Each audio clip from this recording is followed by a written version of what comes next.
Hello friends, welcome to biology point. आज हम बात करेंगे बायोपेस्टिसाइड्स के बारे में। बायोपेस्टिसाइड्स की सबसे पहले हम देखेंगे डेफिनेशन।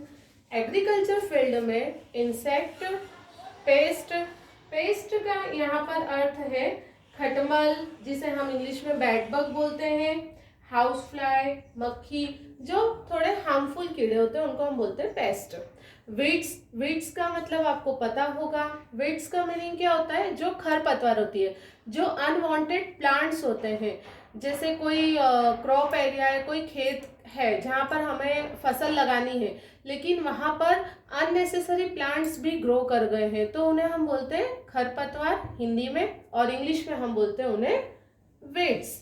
एक्सेट्रा को कंट्रोल करने की जो प्रोसेस होती है, इंसेक्ट, पेस्ट, खरपतवार, मतलब ये सब चीजें जो है, इन सभी को कंट्रोल करने की जो प्रोसीजर होती है उसे हम कहते हैं बायोलॉजिकल कंट्रोल।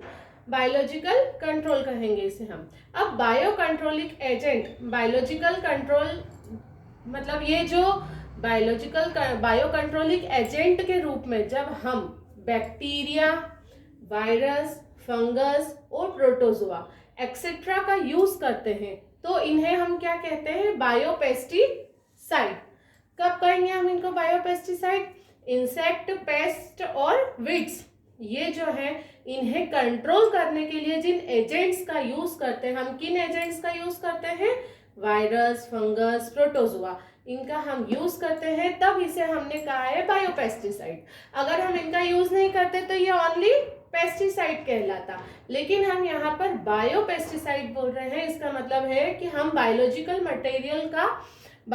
मटेरियल में से कुछ उठाकर उसका यूज कर रहे हैं। अब आपको इंग्लिश में भी हम दे देते हैं इसकी definition. Biopesticides are certain type of pesticide derived from the biological material such as plants, animals, microorganism etcetera.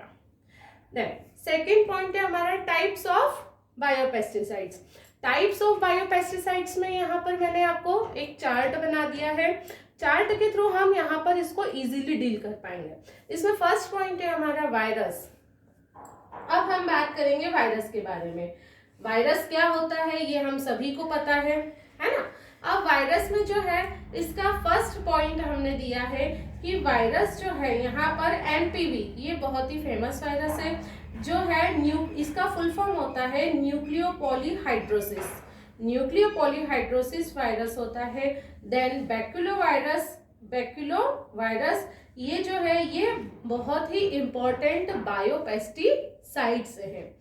NPV और बैक्यूलोवायरस, ये दोनों क्या है? बहुत ही इंपॉर्टेंट बायोपेस्टिसाइड्स के एग्जाम्पल दे रही हूं मैं आपको कि वायरस में बायोपेस्टिसाइड के 2 एग्जाम्पल्स है। ये वायरस एसिटिक राइस बोरे, बॉलवर्म एक्सेट्रा को डिस्ट्रॉय करता है, और इनका कमर्शियल प्रोडक्शन हेलोथिक लार्वा पर किया जाता है। देखिए, अभी हमने क्या देखा था? वायरस देखा था। वायरस के बाद में अब हम बात करेंगे बैक्टीरिया की।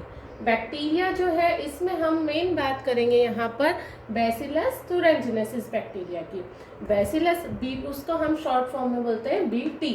बैसिलस thuringiensis बैक्टीरिया को किसी कॉटन के प्लांट में जब हम इंट्रोड्यूस करा देते हैं, आप कैसे इंट्रोड्यूस कराएंगे? जेनेटिक इंजीनियरिंग की हेल्प से, तो इसे हम BT कॉटन कहेंगे। क्यों BT कॉटन कह रहे हैं? क्योंकि इस कॉटन के प्लांट में हमने बैसिलस thuringiensis बैक्टीरिया को जेनेटिक इंजीनियरिंग की हेल्प से इंट्रोड्यूस करा दिया है, उसके अंदर डाल दिया है, तो अब इसे हम क्या कहेंगे? BT cotton. अब देखिए, अब ये BT कॉटन प्लांट है ना? उसकी लीफ है, उसकी लीफ को जब कोई इंसेक्ट ईट करेगा, तो इंसेक्ट ने जैसे ही उसकी पत्ती को खाया तो वो जो इनएक्टिव टॉक्सिन था वो उसके बॉडी के अंदर गया, है ना? बॉडी के अंदर गया इनएक्टिव टॉक्सिन। अब इनएक्टिव टॉक्सिन उसकी बॉडी में जाने के बाद में वो कन्वर्ट हो जाता है उसके एक्टिव फॉर्म में। इसकी कोडिंग इस टाइप की होती है ना? अब वो जो टॉक्सिन है उसकी कोडिंग किससे होती है? Toxin coded by CRY, cry gene, है ना? CRY जीन के द्वारा इस टॉक्सिन को कोड किया जाता है। इस टॉक्सिन की खासियत यह है कि जब तक कि वो इंसेक्ट की बॉडी में नहीं जाएगा जब तक वो एक्टिव फॉर्म में नहीं आता है। अब यहाँ पर ये एक्टिव फॉर्म में कन्वर्ट हो गया टॉक्सिन, उसके बाद में क्या होगा, जैसे उसको उसका एल्कलाइन पीएच मिलेगा गट में, ये टॉक्सिन जो है वो मिड गट जो होती है इंसेक्ट की मिड गट पे अटैक करते हैं। उसकी मिड गट में जो एल्कलाइन पीएच होता है उस पर एक्टिव होकर और जो मिड गट होती है उससे बाइंड हो जाता है उसकी सरफेस से और उसमें छेद करने लगता है, उसकी मिड गट में पोर्स करने लगता है और उसमें स्वेलिंग आ जाती है, सूजन आ जाती है और वो धीरे धीरे ब्रेक डाउन होने लगती है, जिसकी वजह से उस इंसेक्ट की डेथ हो जाती है लास्ट में। ओके, ये समझ में आ गया आपको बैक्टीरिया का वर्क। अब हम बात करेंगे फंगस। अब फंगस जो है, फंगस का क्या वर्क होता है यहाँ पर, कुछ फंगस जो होते हैं वो बायोपेस्ट की तरह कार्य करते हैं, जैसे कि हेरोस्ट्रेला टोम्पोनी। ये जो फंगस है ये किल करती है सिट्रस माइट को। ओके, नींबू के पेड़ के ऊपर जो कीड़े लग जाते हैं उनको खत्म करने के लिए हम किस फंगस का यूज करते हैं, हेरोस्ट्रेला टोम्पोनी, इस नाम की फंगस का यूज किया जाता है। उसी तरह से हम वर्सिटिलियम लेकेनी इसका भी यूज कर सकते हैं व्हाइट फ्लाई को किल करने के लिए। मतलब देखो, अलग अलग टाइप की फंगस जो है उनका अलग अलग माइट और इनको इंसेक्ट्स को किल करने के लिए यूज किया जाएगा। देन हमारा फोर्थ पॉइंट है वीडीसाइड। अब वीडीसाइड जो है एग्रीकल्चर की फील्ड में जो खरपतवार है, वीड है, वो एक मुख्य चुनौती है आज के समय में। तो इसके लिए हम डिफरेंट टाइप के एल्गी, फंगस, इनका यूज करके उनको हम किल करते हैं। यहाँ पर एक मैंने दे रखा है फाइटोप्थोरा पल्मिवेरा, हम इसका यूज करके कोई भी जो वीडीसाइड्स होती है उनको किल कर सकते हैं। वैसे इनका जो है वो यूएसए में ज़्यादा अधिक प्रचलन है आज के टाइम में। फिर फिफ्थ पॉइंट है हमारा disease controlling agent. Disease controlling agent जो होता है इसमें हम देखेंगे प्लांट डिसीज को कंट्रोल करने के लिए बैक्टीरिया, और हमने बात की बैक्टीरिया और फंगस इनका यूज किया जाता है।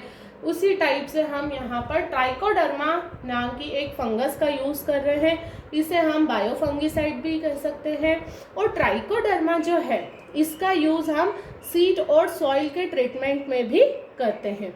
मतलब कोई हमको प्लांट लगाना है तो पहले उसकी मिट्टी को हम ट्राइकोडर्मा फंगस से ट्रीट करेंगे, मतलब उससे उसको सुधारेंगे, वो जो सॉइल है उसकी फर्टिलिटी को हम पहले सुधार करेंगे उसके अंदर, कि हम जो भी प्लांट लगाए वो अच्छी तरह से ग्रो करे और वहाँ पर जो भी इंसेक्ट्स है या फिर जो भी कीड़े उस पर लगे ना और प्लांट बहुत अच्छा ग्रो करे।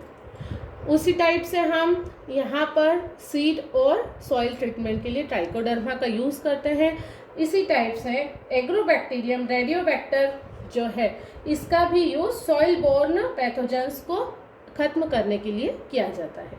थैंक यू वेरी मच दोस्तों।